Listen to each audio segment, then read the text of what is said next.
Les capitaux propres sont la somme de deux éléments qu'on retrouve au passif du bilan. D'une part, les apports définitifs réalisés par les associés et d'autre part, les résultats non distribués réalisés par la structure. Par rapport définitif, j'entends d'une part le capital, qui est donc mis à disposition par les associés et qui ne peut pas être repris, et d'autre part les primes d'émission qu'on peut retrouver lorsqu'il y a des augmentations de capital, qui sont là aussi des apports des associés qui ne peuvent pas être repris. Et quant aux résultats non distribués, eh bien, il s'agit tout simplement des résultats, alors bénéficiaires ou déficitaires, qui n'ont pas été distribués sous forme de dividendes aux associés et qui donc restent dans la structure sous forme de report à nouveau ou de mise en réserve.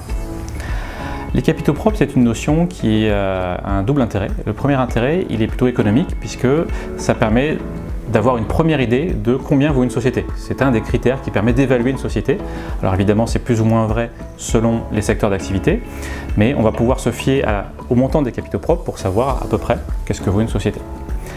Le deuxième intérêt, il est plus juridique cette fois-ci, puisqu'il faut faire attention à ce que les capitaux propres soient toujours supérieurs à la moitié du montant du capital dans les sociétés de capitaux, sans quoi il y a des formalités juridiques à effectuer pour ce qu'on appelle reconstituer les capitaux propres.